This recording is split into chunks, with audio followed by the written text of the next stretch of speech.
Hello, we are going to talk about Google Images and the search engine today. So I am at the Google Images site and I'm going to click in here and I'm going to type in parabolas in real life. It's that first one there. I'm going to select enter. So I am a high school math teacher. I've taught high school math for 13 years and I've had various levels and various courses, and I've had co-taught, I have honors, I've had regular classes, and I know for a fact that math is not some people's favorite subject. So what I try to do is I try to make it as applicable as possible. Personally, I'm a visual learner, so I like to see pictures. So the Google Images is something that I really do like, and I'm trying to incorporate more into my classroom.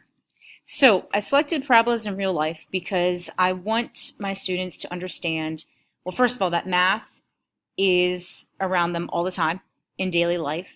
But I want them to see some examples. So instead of looking at a bunch of graphs, and graphing things and doing problems. So when I searched parabolas in real life, this is the first thing that came up. You can see at the top, it gives all kinds of things that you could specify.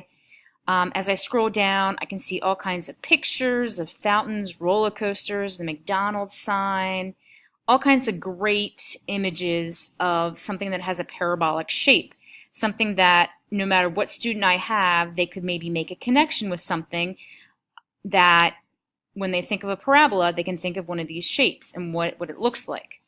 So one thing I've learned in the past here is that you have to make sure that if you're going to use any of these for something, that you have to make sure that you are following the usage rights. So if I go to the tools and I click there, you have size, which I'm not going to mess with. You have color.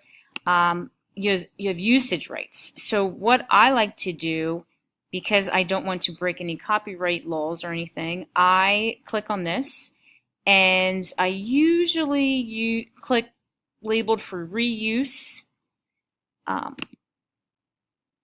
then it kind of narrows down. Now you'll notice that I don't have as many options as I did before, but that's okay. I still have a couple of good things I can use.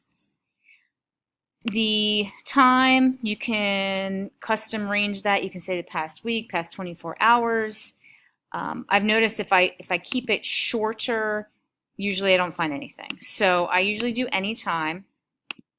The type, you can do, a face, photo, clip art, line drawing, animated. Usually I like to do the photos because I don't want to have another picture of a graph that they would, do like on a test or anything like that. I want them to get a visual representation of what a parabola looks like.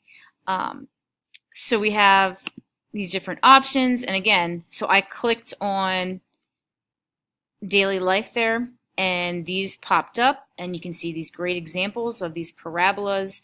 We have here one with sports, with the basketball bouncing, a swing, the in St. Louis there, that arc, this light, the fountain, bridges, roller coasters, all kinds of great things that students can make connections and see how, these math terms are all around them.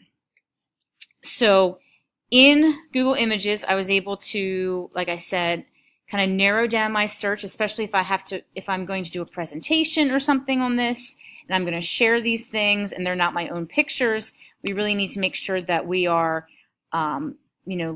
if it's labeled for use, that we're using that and we're not breaking any copyright rules.